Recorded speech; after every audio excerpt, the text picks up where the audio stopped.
Ecuatorianos, se acabó el tiempo en el que los condenados por narcotráfico, sicariato y el crimen organizado le dictaban al gobierno de turno qué hacer. Kami sedang berperang dan kami tidak bisa menyerah dalam menghadapi kelompok-kelompok teroris ini, kata Presiden Ekuador Daniel Noboa kepada stasiun radio Channela pada hari Rabu tanggal 10 Januari tahun 2024. Noboa memperkirakan ada sekitar 20.000 anggota geng kriminal aktif di negaranya.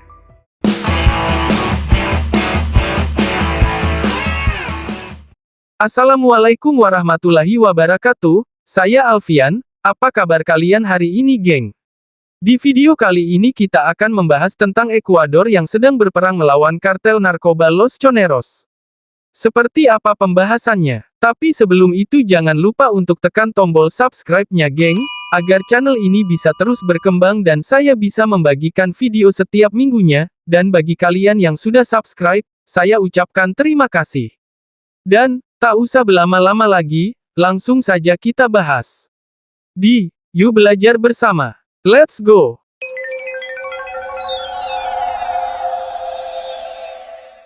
Sebelum kita bahas perangnya, kita bahas dulu kartel Los Choneros ini dulu, geng.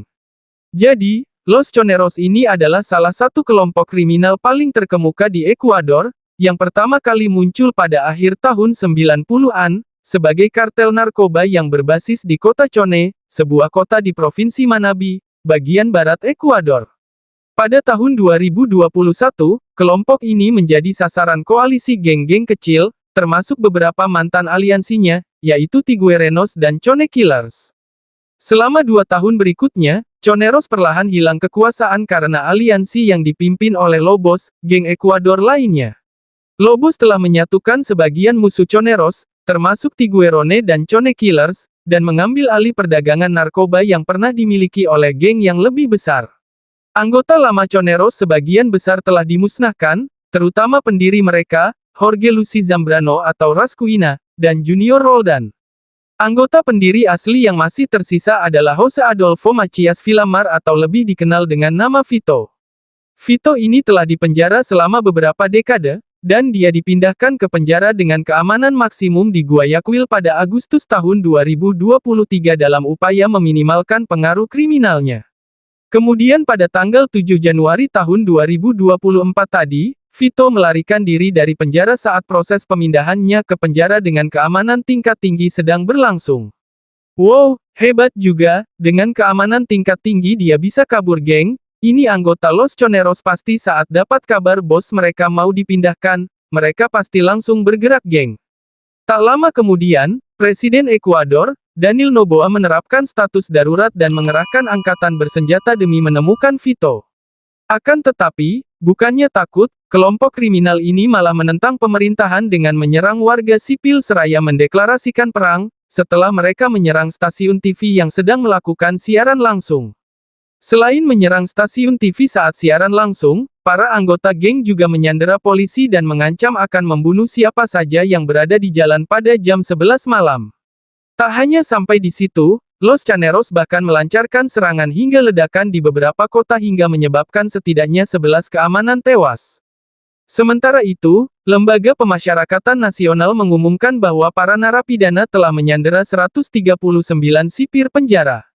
Sebelum itu, Presiden Noboa yang mengambil alih kekuasaan pada bulan November tahun 2023, telah berjanji untuk mengatasi masalah keamanan akibat meningkatnya kelompok-kelompok perdagangan narkoba yang menyelundupkan kokain melalui Ekuador. Pemerintah Ekuador mengatakan bahwa gelombang aksi kekerasan terbaru itu merupakan tanggapan atas rencana pembangunan penjara baru dengan keamanan tingkat tinggi yang diperuntukkan bagi para pemimpin kartel. Inilah yang memancing para kartel ini menantang pemerintahan Noboa untuk berperang, dan status darurat pun diterapkan di sana hingga 60 hari, dan negara ini pun keos. Noboa mengatakan bahwa rancangan desain 2 fasilitas baru tersebut baru akan dipublikasikan pada hari Kamis tanggal 11 Januari tahun 2024. Namun, sejumlah video terus beredar di media sosial yang menunjukkan staf penjara justru menjadi sasaran kekerasan ekstrim termasuk penembakan dan penggantungan. Meskipun Noboa saat ini bertindak melalui dekret presiden, para anggota parlemen Ekuador pada hari Selasa tanggal 9 Januari tahun 2024 tetap menyatakan dukungan mereka terhadap upaya yang tengah dilakukan Noboa dan pasukan bersenjata di negara itu. Noboa memimpin koalisi mayoritas di Kongres setelah partainya resmi bersekutu dengan sayap kiri mantan Presiden Rafael Correa dan Partai Kristen. Meski begitu, Noboa mengatakan bahwa dekret tersebut tetap dibutuhkan. Saya tidak membutuhkan persetujuan mereka saat ini, untuk apa yang kami lakukan, tapi saya telah meminta dukungan mereka. Sebagai bagian dari upaya untuk mengurangi populasi dan pengeluaran anggaran penjara, Noboa telah mengumumkan bahwa Ekuador juga akan mulai mendeportasi para tahanan asing. Jumlah tahanan Kolombia, Peru, dan Venezuela telah mencapai 90% dari total para tahanan asing yang dipenjara di negara tersebut. Bahkan, ada sekitar 1.500 warga Kolombia yang dipenjara di Ekuador, menurut Noboa. Kami lebih banyak berinvestasi untuk 1.500 orang tersebut daripada untuk sarapan pagi bagi anak-anak kami, tambahnya. Gila ya, umpamanya dibuat penjara khusus orang asing saja, itu 90%-nya isinya orang Kolombia, Peru dan Venezuela aja. Kalau misalnya kapasitas penjara asing ini 10.000 orang, nah 9.000 orangnya itu orang dari 3 negara tadi. Wajar sih kalau Noboa ini mau mulangkan mereka, daripada jadi bebankan.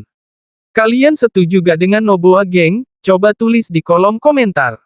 Sebelum kita lanjut, yuk geng tekan tombol subscribe-nya. Bagi yang udah subscribe saya ucapkan terima kasih.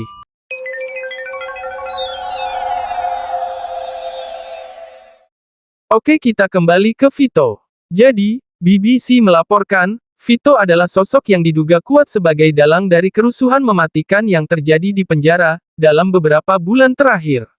Tahun lalu, Vito juga diduga berperan dalam pembunuhan anggota Majelis Nasional Ekuador, Fernando Villavicencio, dan Villavicencio ini juga adalah kandidat calon presiden pada waktu itu.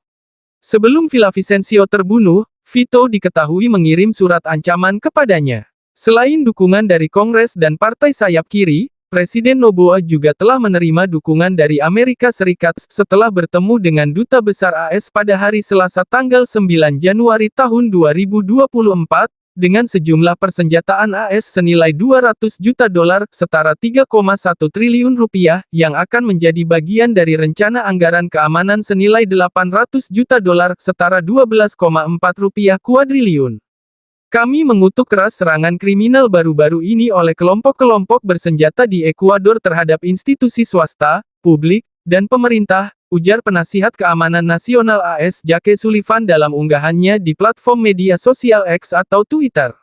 Sullivan juga menambahkan bahwa Washington akan terus bekerja sama dengan para mitranya untuk menyeret para pelaku ke meja hijau.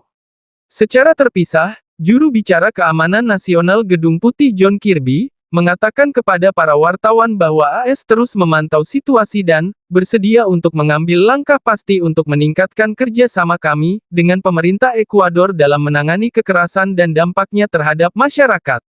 Kirby menambahkan bahwa pemerintahan Biden belum melakukan pembicaraan khusus dengan Noboa atau pemerintahnya, tetapi akan sangat bersedia untuk membicarakan apa yang dibutuhkan oleh Ekuador, termasuk bantuan investigasi. Hingga kini belum ada rencana bagi militer AS untuk mengirim pasukannya, jelas Kirby.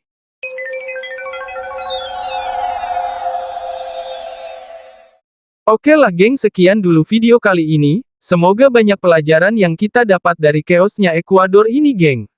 Terima kasih telah menonton video ini geng, jangan lupa untuk like, komen, dan subscribe.